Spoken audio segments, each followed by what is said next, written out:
Welcome to this session on violence against women and gender-based violence statistics, organized by Novo Data and UNFPA, together with ISTAT and the government of Vietnam, UNECE and EGI. I am Henriette Jansen and I'm the technical advisor on violence against women research and data at the UNFPA Asia and the Pacific Regional Office based in Bangkok.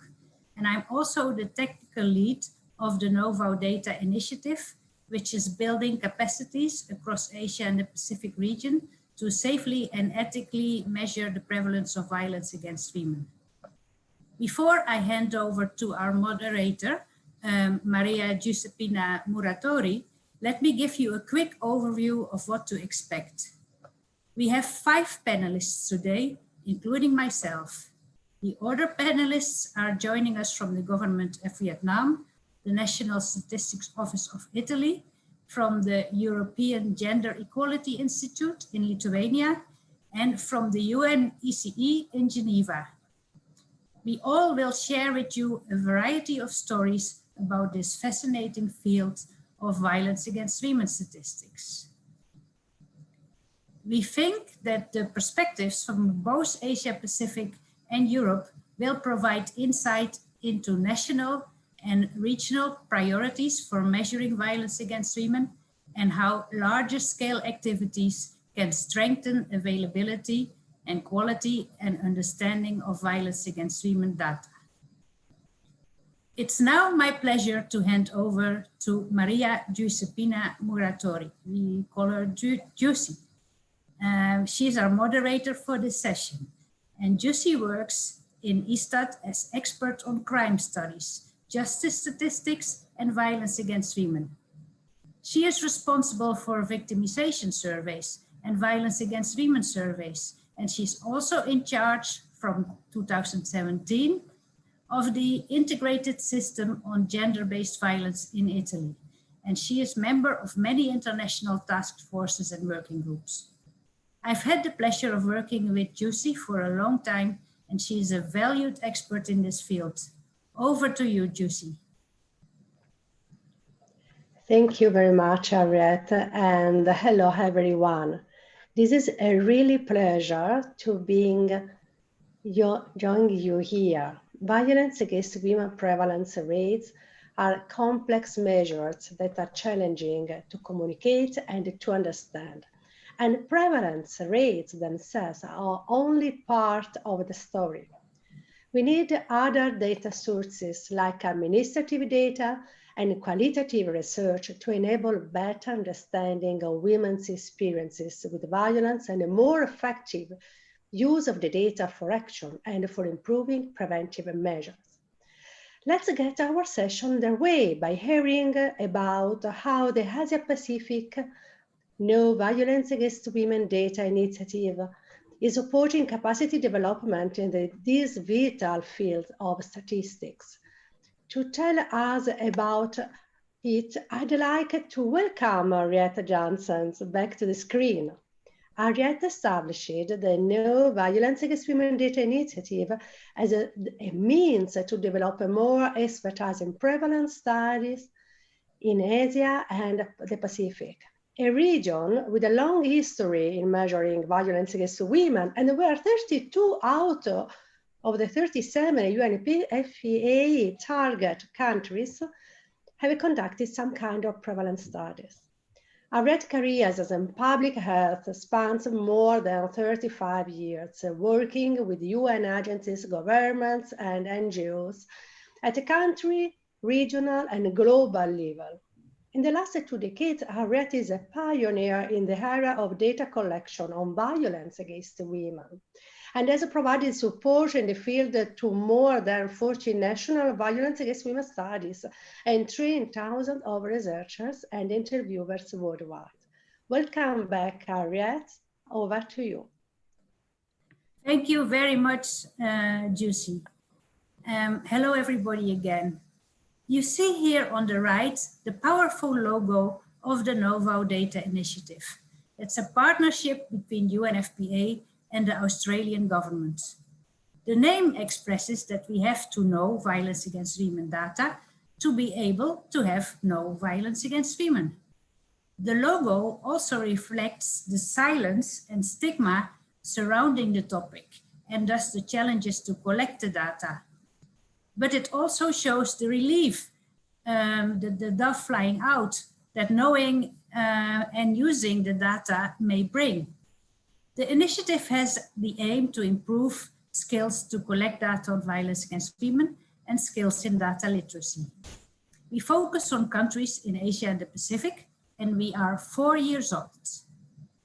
There is a real need for ethical and robust prevalence data on violence against women to inform prevention and response efforts, and to respond also to the increased call for such data, among others, to measure progress towards the SDG Goal 5. And there is also an enduring lack of technical capacities in measuring violence against women. Let me explain how the Novo Data initiative addresses these challenges. We work through 4 pillars. First, we provide technical support to countries undertaking violence against women prevalence studies, including survey design, implementation, analysis, and use of data. Second, UNFPA and its partners at the University of Melbourne has created a curriculum and an annual course on the measurement of violence against women. Third, the course is yielding a robust network of local violence against women data collection experts through South-South partnering, training and mentoring. And fourth, we are documenting best practices, technical resources and stories behind violence against women data to help others planning surveys. So these 4 pillars collectively and holistically contribute to better data and data that can be used to end violence against women. I'll talk a bit more about each of the 4 pillars. On the first pillar, over the 4 years that we exist, the initiative has supported at least 14 countries with violence against women surveys or secondary analysis. In that same period, country reports came out with our support for Mongolia, Bhutan, Papua New Guinea, Kiribati, and Vietnam. The Vietnam report was launched this year in July, and they are the first country in our region to do a second survey with the WHO methodology. The next speaker on this panel, Loan, will speak about the findings in Vietnam. When we are supporting countries doing prevalence studies, we engage with government colleagues in all steps from planning, training, field implementation, analysis, write-up and translation of data into policies and programs using international best practice methodologies. And these are especially the WHO multi-country study on domestic violence and the demographic and health surveys domestic violence module. And the work is done fully guided by ethical and safety measures. On the second pillar, that's our landmark Novo Data curriculum and course. The course aims to build skills needed to safely and ethically collect robust and reliable data in different and sometimes dangerous conditions. It also builds skills in analyzing, interpreting, communicating, and using results.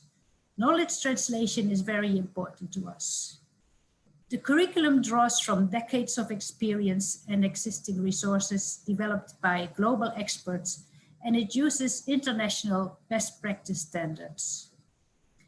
The 4-week face-to-face course is intended to be offered annually as a continuing education module through our partners at the University of Melbourne. Eventually, the University of Melbourne will embed the curriculum in its ongoing degree program. The course is delivered in a pair of 2-week blocks, with each block covering 2 modules. And there is an 8-week break between the 2 blocks. And depending on the target audience, blocks take place in different countries, and usually the second block is in Melbourne. The Novo Data course was piloted in 2018 in Bangkok and Melbourne, respectively, with 24 participants from 10 countries. The following year, in 2019, it was run as a full fee course for the first time in Fiji and Melbourne, respectively, with a strong focus on the Pacific. In that year, we had 43 participants from 11 countries. Having multiple participants from different organizations within the same country, such as government and national statistics offices and civil society agencies, is extremely valuable since these individuals often represent both producers and users of data. Working together from the initial phase of planning a survey builds trust in the methodology and ownership of the results, which increases data usage for policies and programs. In the spirit of the Novo Data's vision to expand the global skill set for safe and ethical measurement of violence against women, the Novo Data course curriculum and other course documents have been developed as open source resources for use by other facilitators and trainers. In fact, this is a crucial part of the Novo Data Initiative's approach to sustainability. The Novo Data team is actively seeking partners to offer the Novo Data course at other institutions, regionally and eventually beyond, with adaptations informed by local knowledge. The third pillar of the Novo Data Initiative is the community of practice of technical experts who have the right skill sets to conduct violence against women prevalence surveys and who can use the data for action. The members are alumni of the Novo Data course and others that we are working with. And the network communicates among others through a Facebook and a LinkedIn group, and they share experiences and support each other. The fourth pillar of Novo Data's work is documenting best practices, technical guidance and lessons learned, and presenting violence against women survey data and stories behind the data collection in compelling and interactive formats. Novo Data's repository of resources provides reference materials from national studies, the reports, training tools, methodological guidance, as well as powerful multimedia stories of individuals and research teams involved in conducting violence against women surveys in Asia and the Pacific. We do not only tell the story of the data, but also the stories from the field, the process of data collection, and importantly, the transformative impact that being involved in such studies has on the participants. Also worth mentioning is our data visualizations on our website and the fact that we are very active on social media. I want to highlight this flagship product, our what we call Map and Balls, that we update every year. This 2020 version reflects the most recent data on intimate partner violence from the 32 countries in Asia and the Pacific, where we have comparable data from surveys. We use this map a lot and in many different ways to tell the stories of the diversity of the experiences of women in the various subregions and to show the dynamics of violence and how it differs by comparing the relative difference between lifetime and last 12 months prevalence. And it has demonstrated to be a very strong communication tool. So far, the overview of our activities. Not surprisingly, Novo Data's work has been significantly impacted by COVID-19 this year. And we could not, for example, not do the face-to-face course, and we decided to develop an online version. Further, some planned surveys had to be delayed, and much of our focus turned to providing guidance on ethical data collection activities during COVID-19, when it was unsafe to interview women about their experiences of violence. And we have done this in the form of webinars, news articles, guidance notes, and the production of a decision tree which we did in collaboration with UN Women and WHO. This decision tree helps researchers, donors, and others wanting to collect violence against women prevalence data and to think through the questions and the steps and alternative options for when interviewers cannot safely visit homes or remote methods may jeopardize women's safety and may not give us reliable and actionable data. So we propose alternative research options that are more relevant to help improving services for women during the pandemic. In our advice, we are guided by the moral and ethical obligation that all of us working in this field have to ensure that the data that we are collecting is adding value and, importantly, not jeopardizing women's safety. The decision tree appeared to be meeting an important need, and it's widely shared and quoted. And we have a number of language versions with more languages coming up. And they've been, and others are being prepared, and also adaptations are being prepared, such as UNICEF is preparing an adaptation for violence against children. So you can find all the language versions on the UNFPA Asia and Pacific website.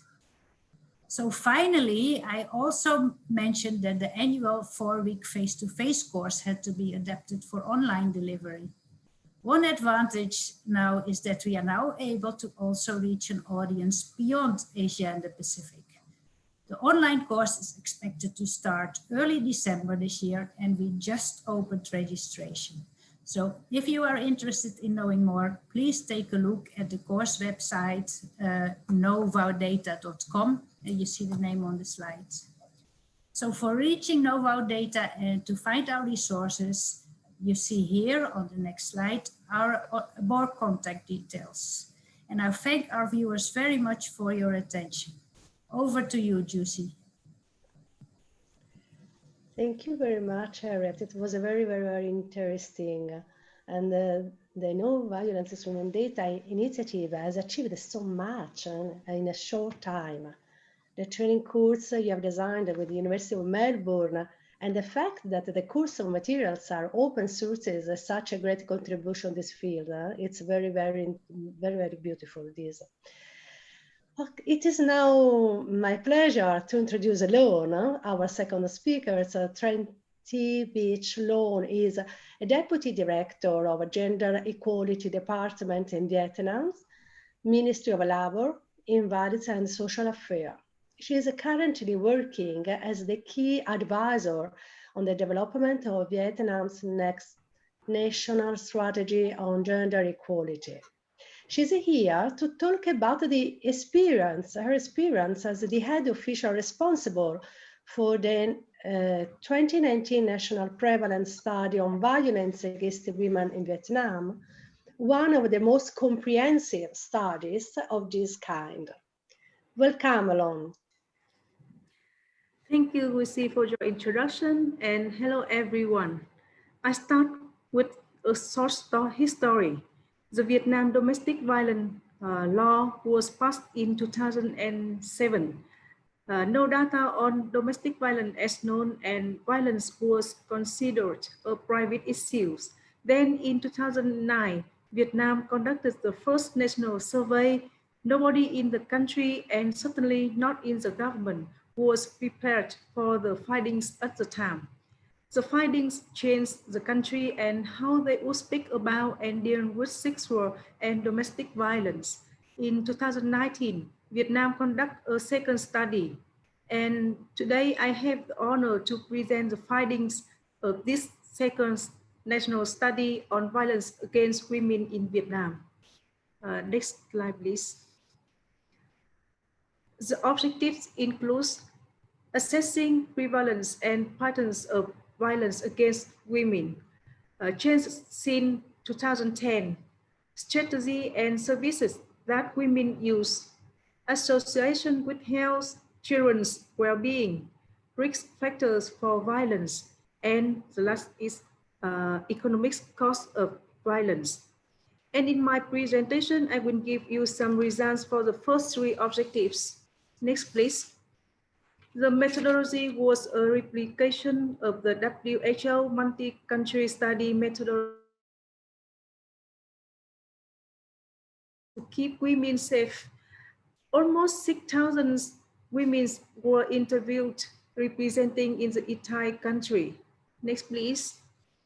The type of partner violence by husband considered in this study include physical, sexual, and physiological violence and economic abuse. I use the term violence by husbands rather than partner violence because in Vietnam, we found that 97% of women with partners actually were or had been married. This study also looked at physical and sexual violence by people other than partners that happened to her since age 15 and before age 15. Next slide, please. As already mentioned, we look at physical, sexual, emotional, and economic violence and controlling behaviors by husbands. In Vietnam, as many as 63% of women had in her lifetime experienced at least one of these 5 forms. Almost 1/3 of women has experienced any of these 5 forms of violence in the last 12 months. Amongst these types of violence, women are least likely to experience sexual violence by husbands, 13% in their lifetime, and women were most likely to experience emotion violence, 47% in their lifetime. In much of the analytics, we use the indicator physical and or sexual violence by a husband because it is the most robust indicators, which is also used for international comparisons. Next, please. In the study, we also collected a story. This is the story of one woman interviewed. I read part of it. This scar on my back was when he hit me while I was sleeping. It broke my bone. I still went to school to teach that afternoon. I buy with only one foot. The traces of his violence are all over on my body. My face has been like a map with many lines and parts. Next, please. The big question is, has violence changed since 2010? And here we see the 4 types of violence by a husband in 2010 and 2019. Physical, sexual, emotional, and controlling behaviors, lifetime, and in the last 12 months. We see that for almost every type, except sexual violence in 2019, fewer women experienced violence compared to 2010. Since the pattern for sexual violence is so different compared to the other type of violence, we can speculate if there is a real increase or whether women after many years of campaigns are now more open about sexual violence. In 2010, this was a topic that was very much taboo, whether a real increase or not, when we combine physical and or sexual violence in the middle of this paragraph, the overall picture is one of degree. From 34% in 2010 to 32% in 2019 for lifetime prevalence of physical and or sexual violence. Next, please. We saw that fewer women now experience physical violence than in 2010.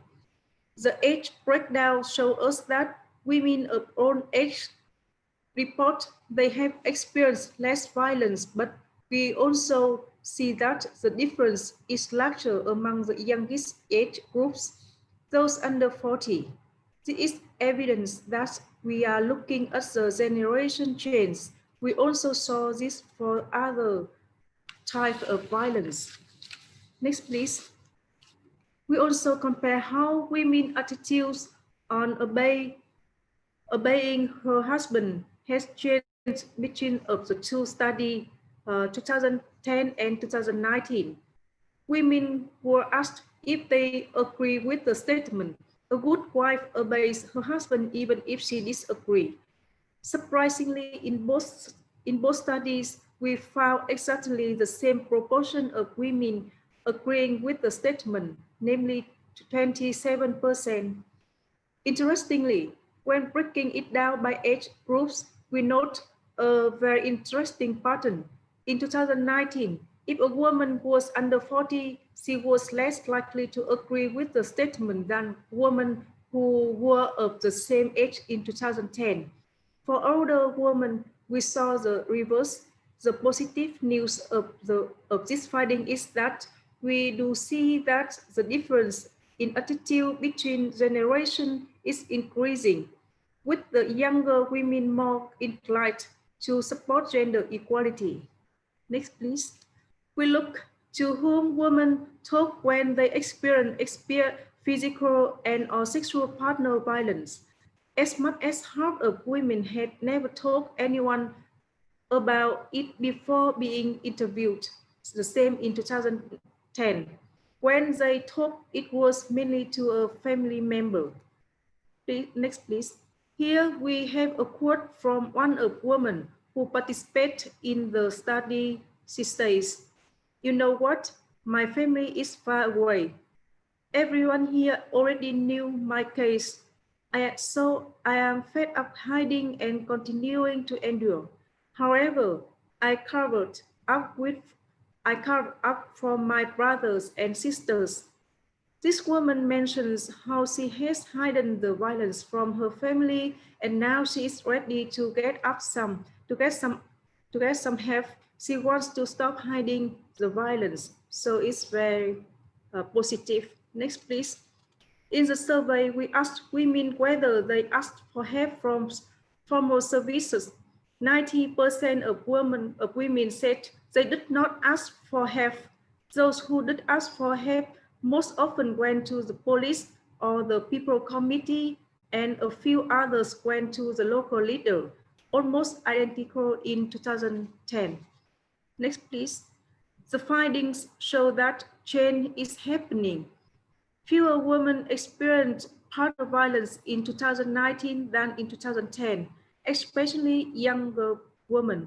When breaking down by type of violence, this was true for every type of violence except sexual violence. Even if attitudes have hardly changed since 2010, in 2019, fewer young women believe that a good wife should obey her husband, even if she disagrees. The 2019 results suggest that generation change is beginning in Vietnam. This is very positive and good news story. Next, please. As stakeholders, consultation develops evidence-based recommendation in the following areas. The first is strengthen national commitment and action. The second is promote violence prevention. The third is develop and deploy appropriate response and intervention solutions. And the fourth is continuing supporting research and collaboration to address GBV. And for more detail, refer to the full report that was launched in July in this year by the UNFPA website or Molisa website. And we thank the women who share their story and the many people working to bring this data to life. Thank you very much for your consideration. Thank you. Thank you, Lon, and congratulations on all the work in Vietnam. It is fascinating to hear about the experience of comparing the two studies conducted almost 10 years apart, and how it is important to look beyond the national average to see where and how change is occurring. I would like to ask you many questions, but we don't have time, sorry. So now I will introduce Andres Vicat, the head of the Social and Demographic Statistics at the United Nations Economic Commission for Europe. Andres is responsible for the development of guidelines on statistical methodology, building national statistical capacity, and measuring progress on the Sustainable Development Goals, These include a regional database that brings together data on violence against women from countries across the region. Andres, we are looking forward to hearing from you and your insight into data availability and use from a regional perspective. Over to you, Andres. Thank you, Josie, for this introduction. Dear viewers, I'm going to talk about the measurement of violence against women through the prism of the United Nations and with a focus on countries that belong to the United Nations Economic Commission for Europe, that is 56 countries in Europe, North America, and Central Asia. We talk about violence against women because it is a recognized social problem and there is a broad international consensus in combating it.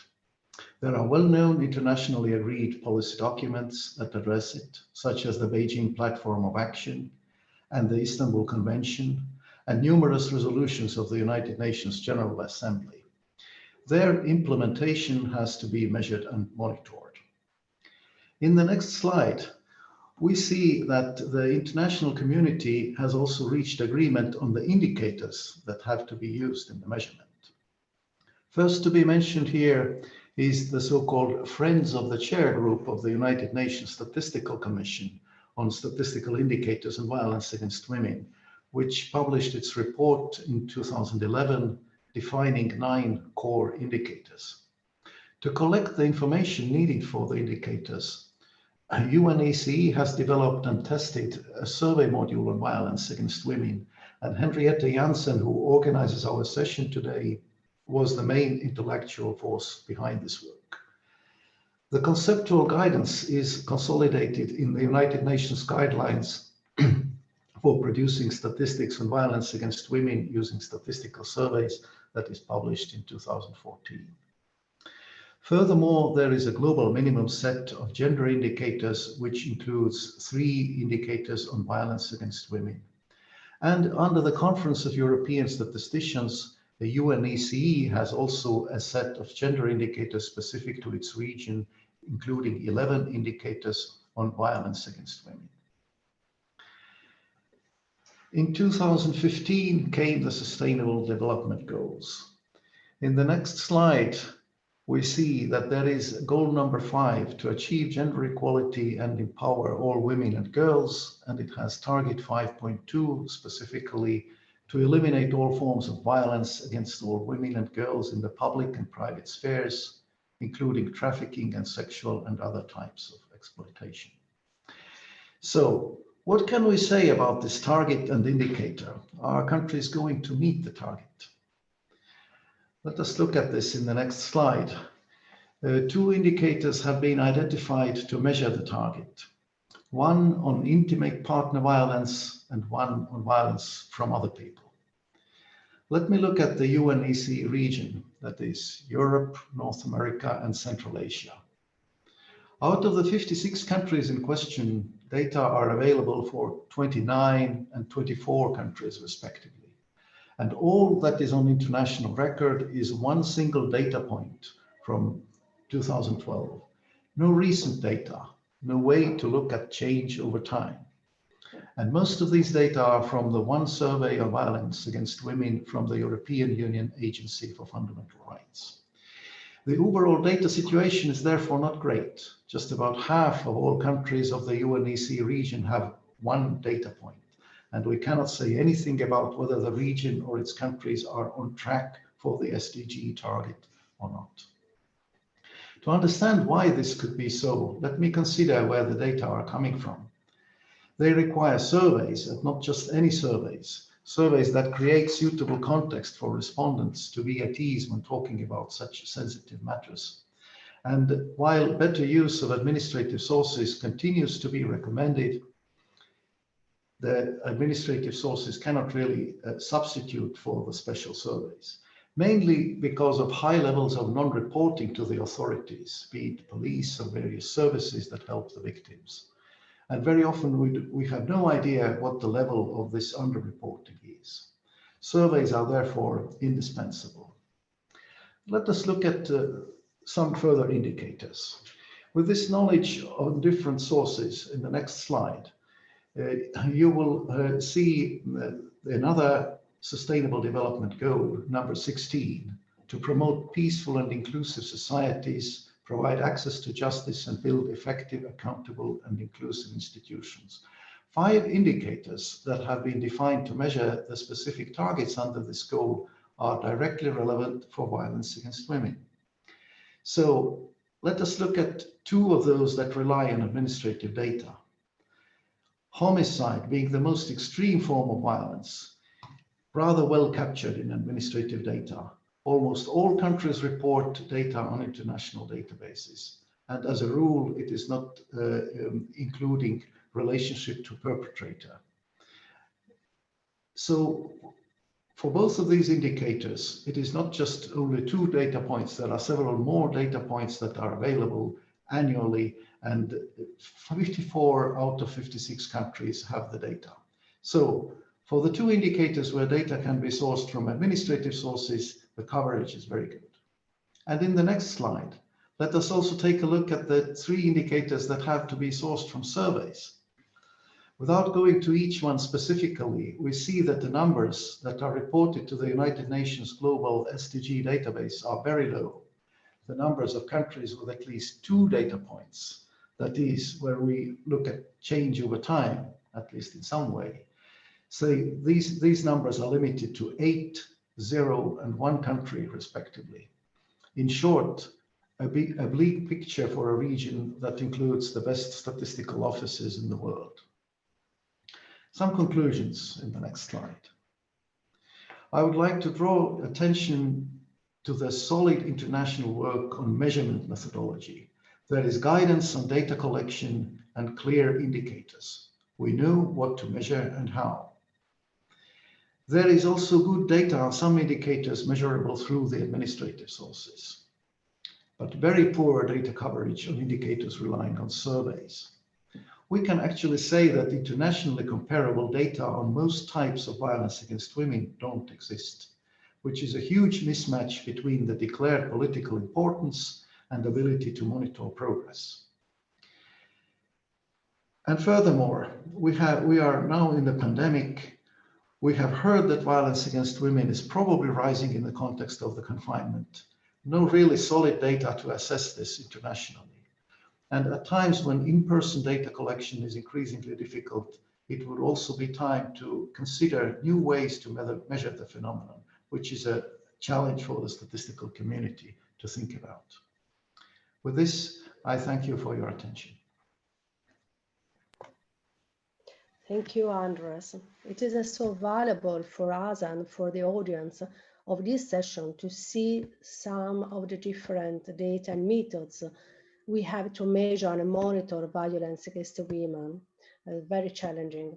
They each provide us the different perspectives of the issue, and the policy and decision maker need to take action. And luckily, this is a bad period, and we know that there are a lot of emergencies.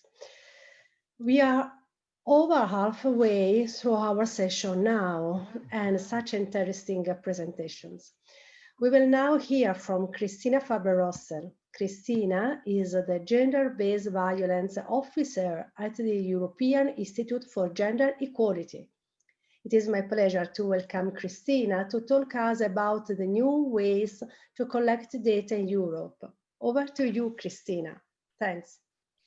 Thank you, Jussi, and thank you for giving the opportunity to EIGE to present the first administrative data collection on intimate partner violence, rape, and intimate femicide in the EU member states. The elimination of violence against women and the protection of the victims is the crucial goal for the European Union. And a central part of the EIGE's, the European Institute for Gender Equality work in the area of violence against women is the collection of administrative data. Administrative data stands at the beginning and at the end of every policy-making process by informing policy planning with knowledge on the phenomenon, as well as monitoring changes in response to new policies and evaluating their effectiveness. Systematic data collection is important for effective policy making. And this is being highlighted by the Istanbul Convention, the first legally binding instrument concerning the prevention of violence against women and domestic violence in Europe. While data from surveys offer measures of prevalence, incidence, severity, and frequency of violence against women, administrative data can describe the number of cases or reports recorded by a specific service sector, the responses provided, and in some cases, the outcome of the process, such as charges or convictions of the perpetrators. Therefore, to thoroughly understand what administrative data tell us, it has to be put into context. To this end, the administrative data on violence against women that has been collected at the EU level by the European Institute for Gender Equality, and it has been displayed in the Gender Statistics database, are hand in hand with the statistical information provided by surveys, survey data on gender stereotypes, on awareness, on attitudes and perceptions, and also data from service provisions. In order to monitor the development of the situation and the institutional response of the European Union member states, data must be provided in a standard and regular manner. Standardization refers to an agreement on the use of some categories for variables to describe violence against women and establish a consistent understanding of how those variables are defined. EIGE started working on administrative data for intimate partner violence in 2012, mapping and analyzing the administrative data sources, systems, and methodologies, with a focus on the police and justice sector. A uniform set of indicators and definitions was developed in 2017, and EIGE conducted the first data collection in 2018-19, and these are the slides, are the results of the exercise, the ones that you can see on the slide.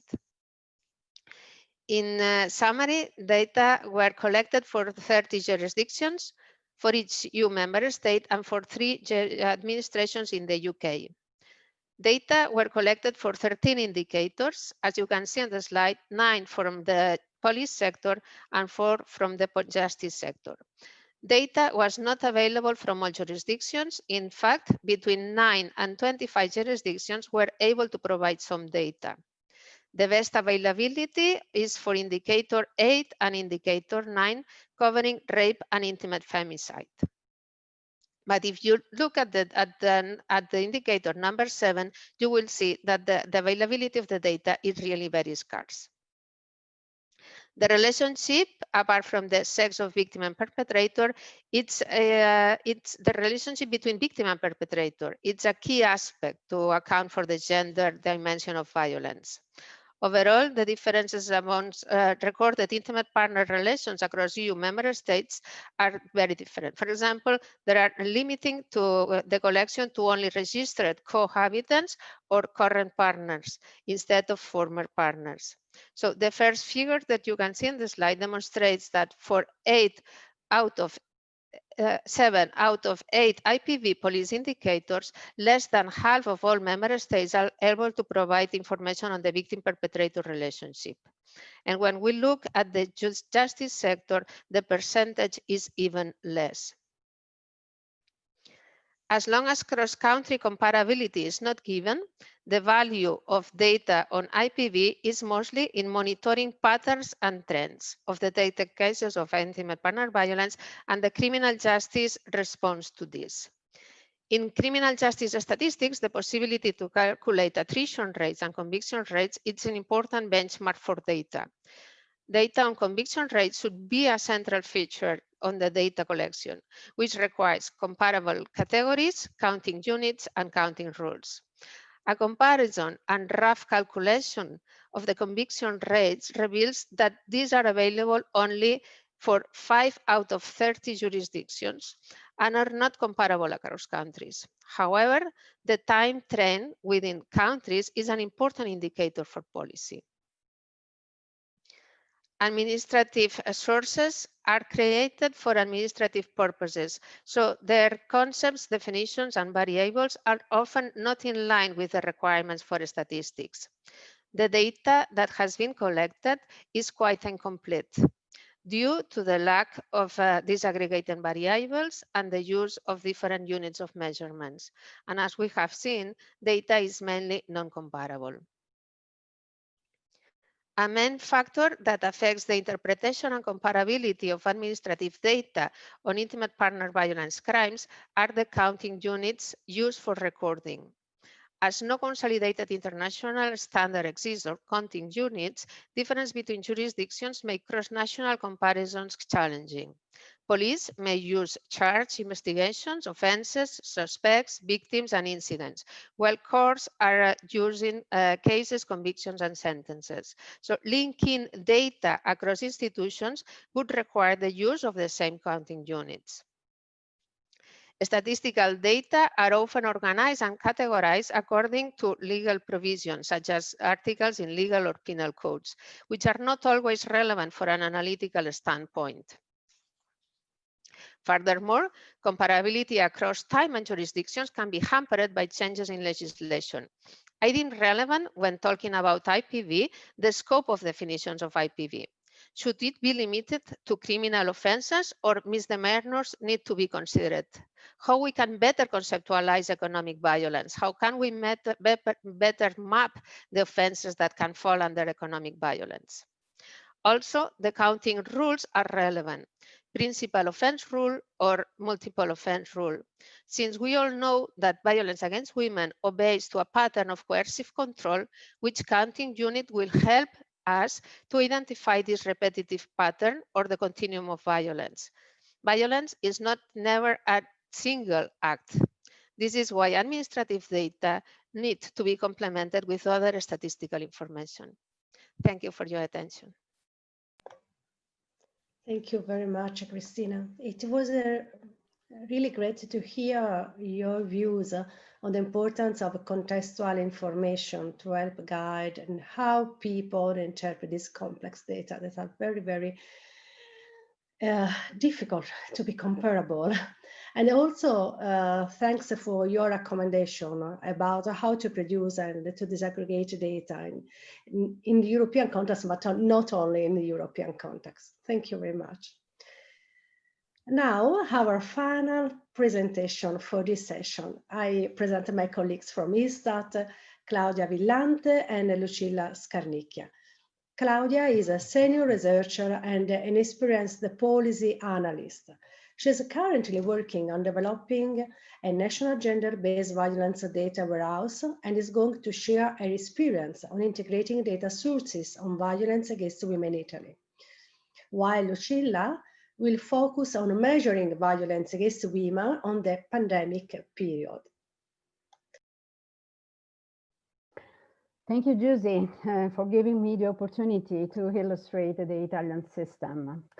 ISTAT define an integrated system aimed to better monitoring data on violence against women using a multi-sources approach, and using this approach also to better communicate in order to answer to these different questions. How do we use the data to give some answer in relation to the evolution of the phenomenon?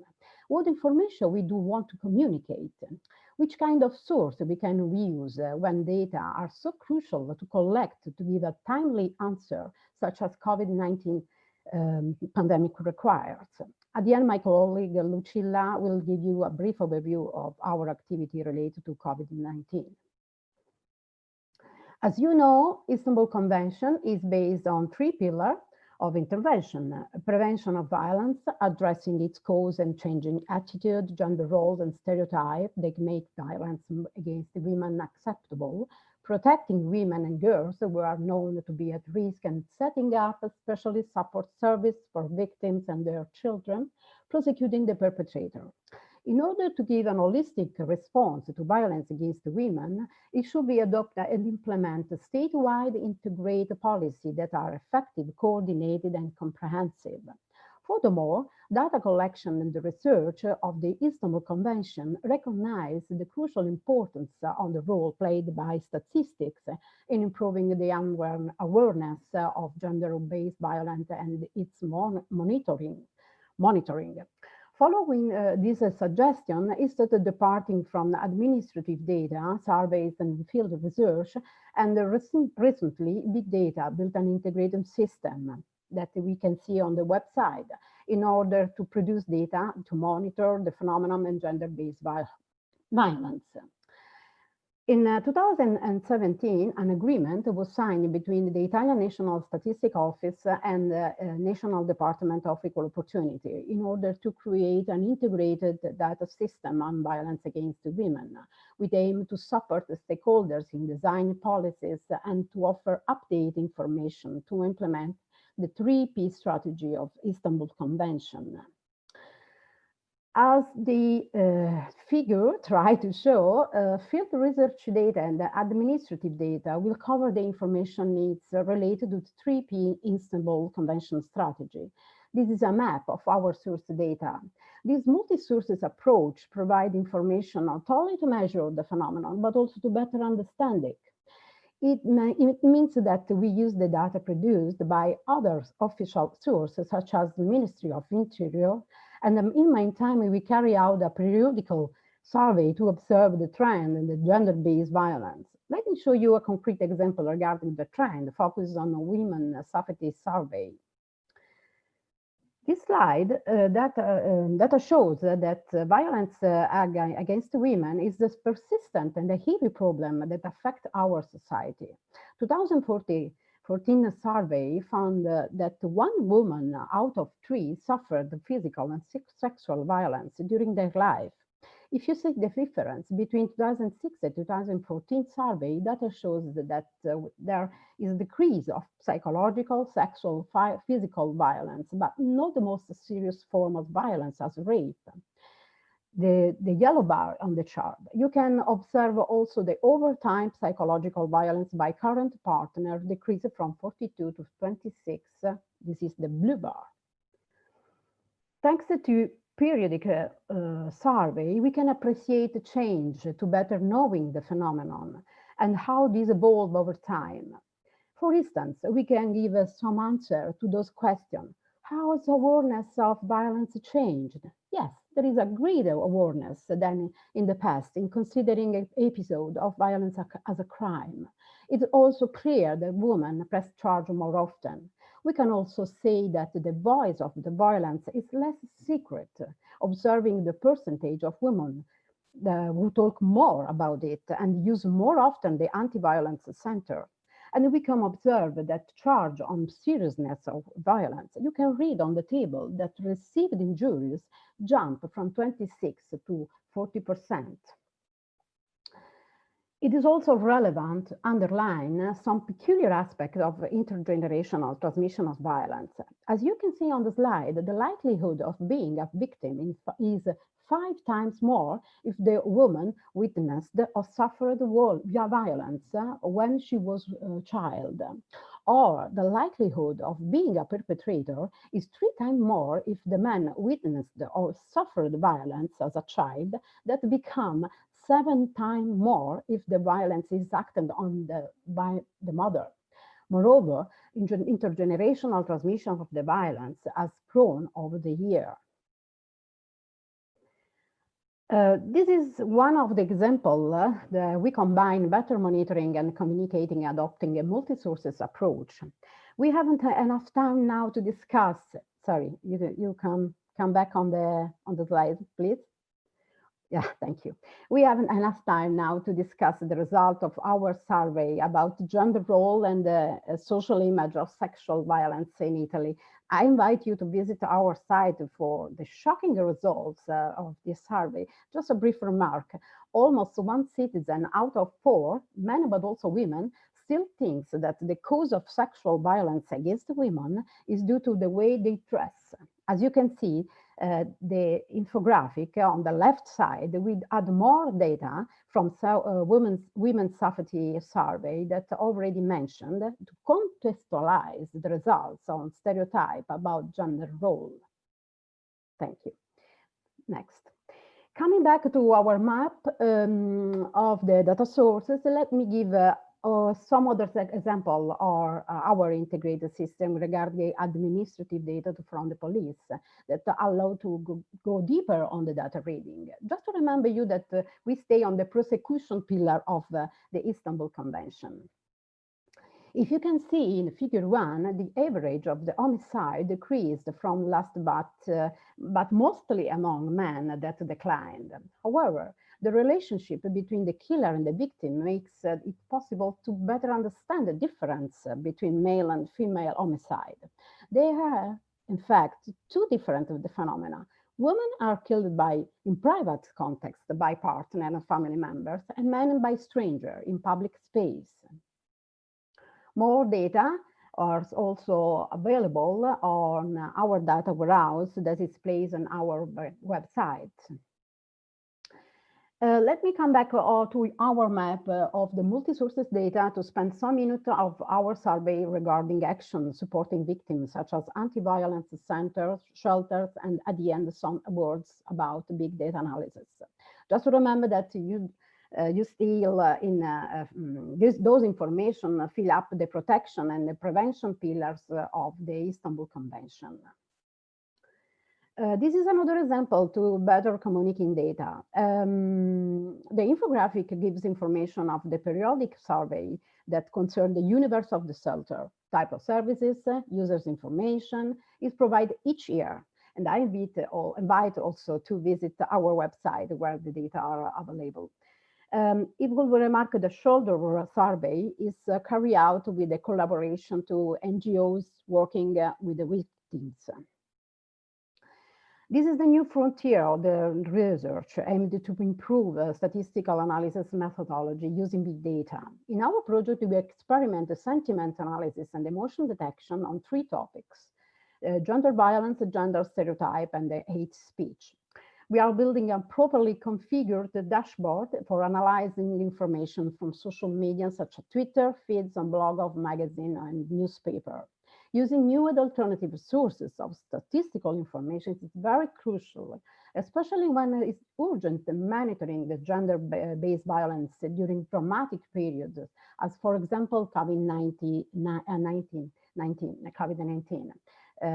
as Lucilla now will explain. Yes, thank you, Claudia. To respond to the COVID-19 emergency, we added to the integrated data system a special page exclusively dedicated to the violence against women during the pandemic. Together with the data, here there is also compulsory information useful to make these statistics more understandable to all users, namely information about the special initiatives taken by the institutions to cope with the raised risk of violence for women, but also to cope with the restrictions due to the lockdown. About the available data, we don't have data on the prevalence of violence against women during the pandemic. What we have are administrative data from the Ministry of Interior. The statistics are monthly reports from the police, specifically dedicated to the crimes referring to the gender-based violence. But yes, next slide, please. And among the available data, we also have several information collected through the calls made to the national helpline supporting women suffering violence. Here we can see some of the results. For example, we can see that between March and June this year, we had about 15,000 calls to the helpline. That is a huge increase compared to the past. This figure is 5 times the number of calls made last year in the same period. So on one hand, this can give some hints about the development of the violence against women during the lockdown. But this is also true that this is the result of the reinforced awareness campaign made by the institutions. And so thank you for your attention, and Giusy, it's over to you. Thank you, Claudia and Lucille. Thank you to all of our panelists for your excellent contribution to this section. I would like to invite all of you to join me on the screen for a final round of questions. Please keep your answers to 1 minute. Let me start with you, Claudia. In addition to providing data on gender-based violence and attitudes towards it, how is the social awareness of gender-based violence being increased in your country? Oh, it's a very good question. Through periodical survey that we carry out, we can appreciate and sometimes evaluate the change over time and increasing awareness on violence against women. If you can see the result of our survey on stereotype, it seems that the culture is still very full of gender stereotype. But we'll see on the next result of the same survey if something will change. The women's safety survey that we carry out on 2006 and 2014 showed the awareness was increased, as also Vietnam study shows as well. But timely data are difficult to collect. In order to give an answer to this challenge, we had, as I mentioned, big data analysis. We are improving in this field of analysis, trying to draw from social and web some reliable data to give a timely answer to this question. Thank you, Claudia. Lon, it's your turn. I would like to go back to you in Vietnam, where you are recently celebrated the release of a very comprehensive report on 2019 prevalence study. Please, can you tell us what actions will the Vietnam government take on the basis of the study results? Thank you, Lucy, for your question. After we have the result of the survey, for government, we will implementing three main tasks. The first is completion or improvement laws and policy, and there will be two laws. When we will revise two laws, including gender equality law and domestic violence law, and we will the data from the survey will be the evidence for us to formulation and of the objectives, target models in the national strategy on gender equality for the period 2021 and 2030, and scheme on GBV prevention and response for 2021 and 2025. And the second, we will focus on behavioral change and awareness arising communications. In this time, we will develop the communication activity aimed at specific target audience, such as policymakers, statement management officer, mass media people, and community people. For X groups, we will have the activity, the detailed activity to suitable with them. And the third, we will formulation and improvement to the support services for GBV service survivors in our country. Thank you. Thank you, Lon. Now to Christina at EGE. Which are EGE's recommendations to overcome the gaps and challenges identified in collecting administrative data on an intimate partner violence? Thanks. Thank you, Josie.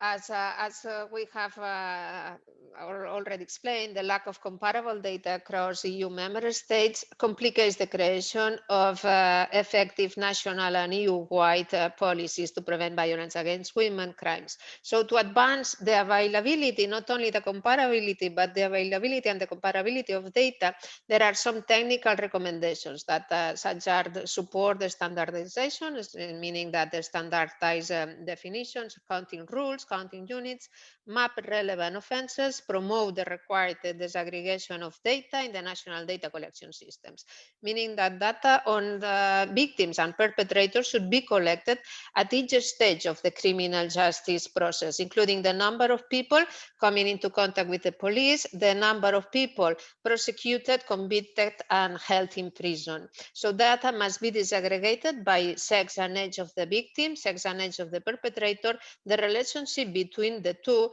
and in the different forms of intimate partner violence, including physical, sexual, psychological, and economic violence. Only with this comprehensive data and disaggregating variables can effective policies be designed and evaluated. But moreover, the information regarding the intimate partner violence needs to be available and explained to help policymakers develop strategies to address violence and trace the results of their efforts. So this requires building capacity in statistical coordination and data literacy, training, creating synergies between sectors, mainly police and justice sector, and the participation also of the civil society organizations in analyzing the data. And finally, I think that one important recommendation is to make all the metadata publicly available. Thanks for the question, Josie. Thank you, Christina, for these very concrete suggestions and recommendations, and really hope that we can go through this new kind of situations. Now, Andres, what do you think is needed to improve the data situation on violence against women? Indeed, on the most general level, all stakeholders would have to plead that governments live up to their commitments that they have made in the platform of the United Nations and for other international organizations, and conduct the surveys that are indispensable for collecting the data. Speaking about the community of statisticians, we can show that tools exist to measure violence against women, and international organizations can continue offering technical assistance to countries that need it, as previous presenters also have mentioned. There is still also some challenge for methodological work for statisticians. Now in the pandemic, we see that all activities that rely on direct human contact, as interviewing respondents in surveys would be difficult, and we would also need to invest in methodologies that capture some information without such direct contact. I know that this is particularly challenging because of the specific sensitivity of the issue of violence against women, but we should see what could be done there. And of course, nothing could fully replace the in-person interviewing, but there could be some opportunities to improve the availability of statistical information that we have. Thank you. Wonderful. Thank you very much, Andres. And I am very happy to have the opportunity to moderate this important section.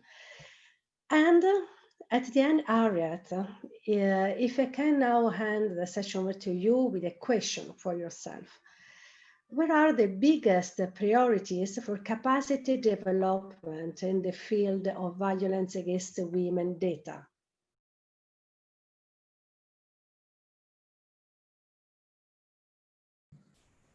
Thank you, Jussi, for this question.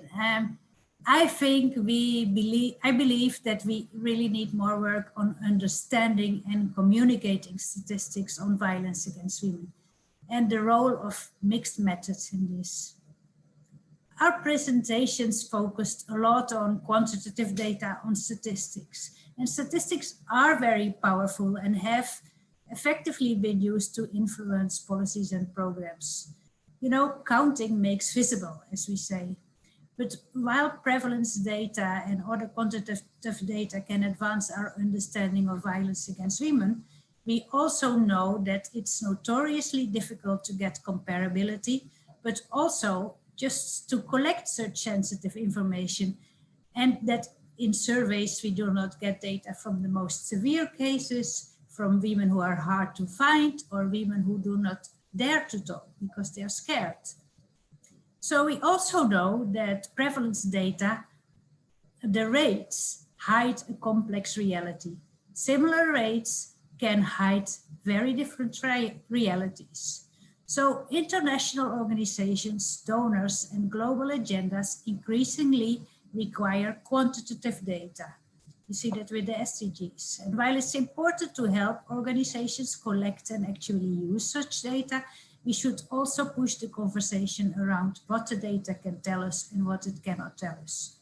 One of the stories that the data can never tell us is women's lived experiences. To truly understand this, we need to include more mixed methods, and we need to involve anthropologists. So while promoting the use of quantitative data hand in hand with qualitative data, by doing that, we do not only gain much deeper understanding, but we will also be better able to communicate what the issues are, and in this way, better develop evidence-based, culturally specific interventions. Thank you. Thank you, Harriet. Are there any more questions, or should I just close? I think that close you, please. Thank you. Okay, so we are reaching the end of this session, and I would like to thank you, Juicy, for this fabulous job that you did as moderator. You have brought together the stories of a fantastic panel of speakers, exploring violence against women data through different lenses, with national examples from Vietnam and Italy, and regional perspectives from Europe and Asia, the Pacific. Sessions like this are an opportunity to reflect on how far we have come in 20 years in the robust measurement of this complex and at times dangerous or risky field of statistics, but also the challenges that remain in monitoring and communicating complex data and trends, including that prevalence rates are only part of the story, and that triangulation with other data sources is critical to enable better understanding of women's experiences with violence and consequently more effective data for action. This session is also a reminder for me of the value of sharing our experiences and of working together to further research and to further the standards in this field. I want to thank all the great panelists, and it was my honor and privilege to do this together. And on behalf of the entire panel, I want to extend the thanks to the UN World Data Forum for providing us this opportunity and the platform. And I want to thank you, our audience, for joining us here, and we welcome any questions and feedback in the chat alongside. The chat will be open until the end of the conference on the 21st of October, and we will be monitoring your questions on a daily basis and respond as soon as possible. Thanks again, everybody, and enjoy the rest of the UN World Data Forum.